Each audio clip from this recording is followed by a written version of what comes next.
Assalamualaikum warahmatullahi wabarakatuh. Alhamdulillah, pada kesempatan sore hari ini kita akan mengadakan kembali tentang proses pembuatan kompos generatif, di mana kompos generatif ini salah satu produk kompos yang digunakan untuk meningkatkan, memacu pertumbuhan bunga sampai jadi buah.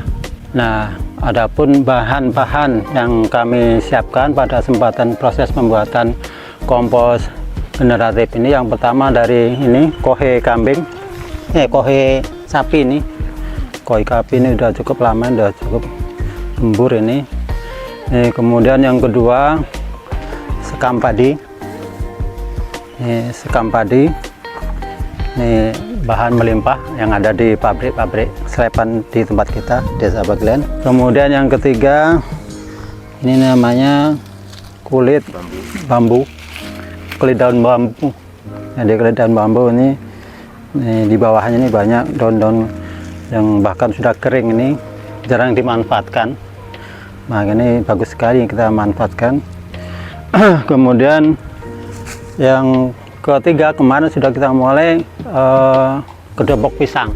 Jadi cacahan kedobok pisang yang udah kita susun dan kita campurkan di awal. Kemudian bahan-bahan ini kemudian ditambah lagi bahan yang sifatnya sebagai starter, mempercepat proses pelapukan atau proses peruraian agar supaya kompos cepat jadi. Maka namanya adanya E4 ini. E4 ini salah satu produk yang kaya akan mikroorganisme dan sebagai katalisator, mempercepat proses peruraian bahan-bahan organik. Pada kesempatan ini kita akan langsung praktek pembuatan. Jadi ini sudah melanjutkan dari beberapa tahapan. Nah, tahapan yang akan kita buat pada kesempatan ini adalah yang pertama dari setelah kita ada tumpukan ada 3-4 lapis ini, kita mulai tambahan lapisan baru. Yang pertama dari daun kering dari bambu. Daun kering bambu kita taburkan di atas tumpukan, kemudian secara merata semuanya. Daun bambu ini sangat baik manfaatnya. Di samping kandungan fosfor maupun kalium yang tinggi, itu juga mengandung Rhizobacter dan Trichoderma, yang mana sebagai jamur yang dapat antagonis dengan jamur-jamur patogen yang memberikan, sehingga sekaligus sebagai upaya pengendalian hama dan penyakit.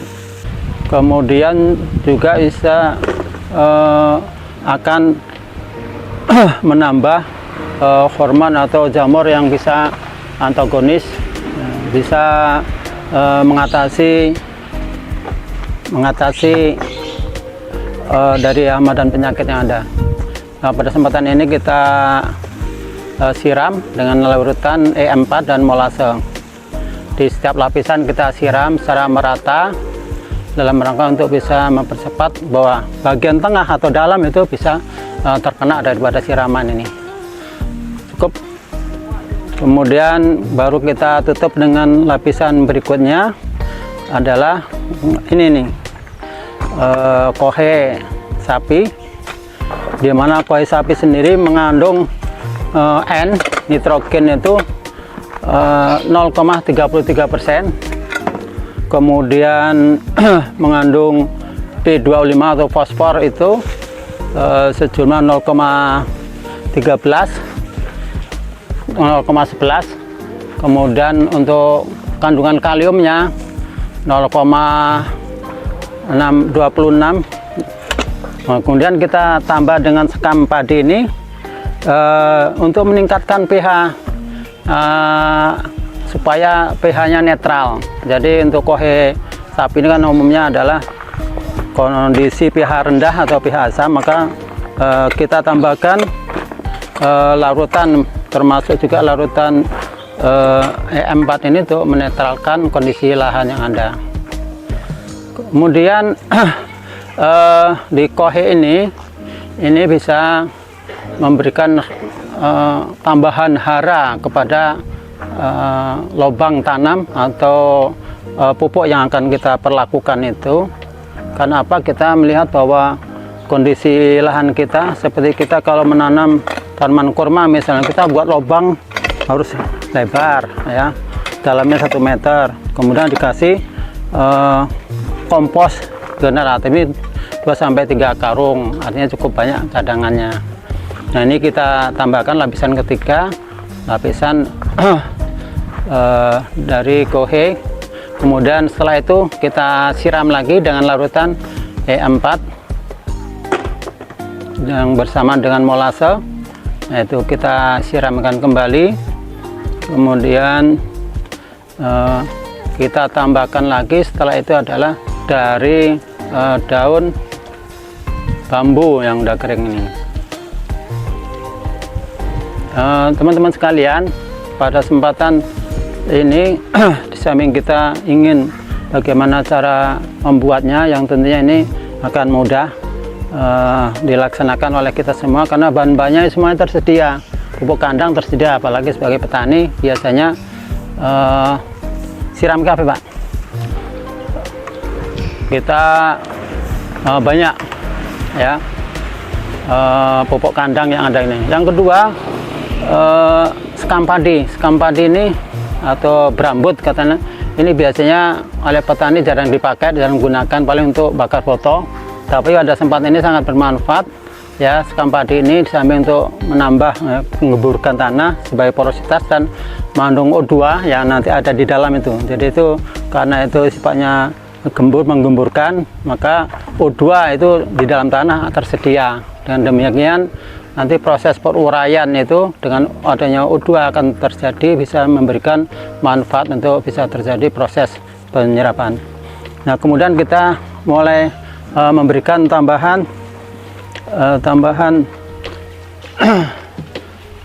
kita mengaduk kembali nih larutan E4 yang dari tadi sudah kita lakukan. Kemudian kita mulai melarutkan proses pencampuran. Proses pencampuran E4 ini untuk melarutkan ini adalah perbandingan dalam 1 kintal ini E4 nya artinya 2 tutup atau 3 tutup. 3 tutup lebih baik. Nah, kita menggunakan yang 3 tutup. Kompos ini memakan waktu paling cepat 3 minggu dan paling lama 1 bulan. Jadi ini sebagai gambaran, kalau molase ini sebagai energinya atau makanannya bakteri, maka ini menjadi bahan dasar yang harus kita, cairan yang harus kita kombinasikan.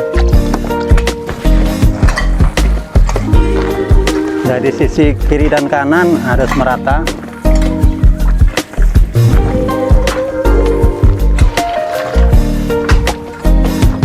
Nah,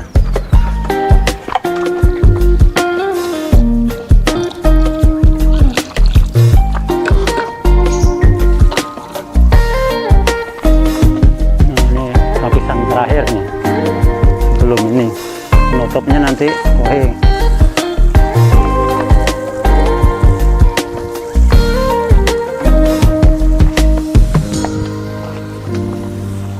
Jadi tergantung bahan, kalau bahannya banyak seperti ini ya sampai tinggi, kalau bahannya terbatas ya mungkin nggak setinggi ini.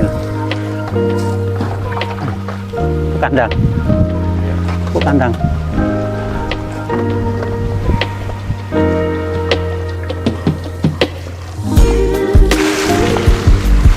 Nah, baru setelah ini tutup terakhir, kita tutup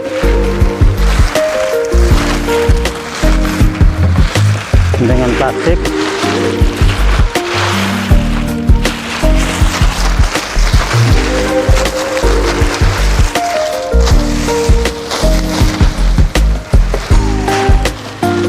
Ini masuk dengan tutup ini supaya terjadi proses ya, aktivasi daripada bahan-bahan, sehingga dengan adanya E4 molase dan bahan-bahan tadi menjadi bahan untuk bisa terurainya pupuk yang tadinya belum jadi kompos ya, terurai menjadi kompos yang siap nanti digunakan.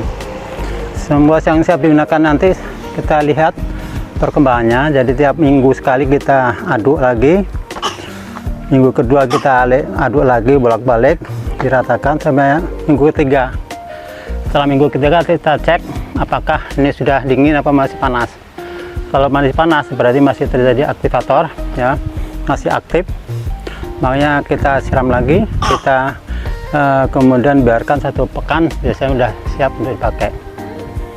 Demikianlah tentang proses pembuatan kompos generatif dalam rangka untuk memacu pertumbuhan bunga dan buah.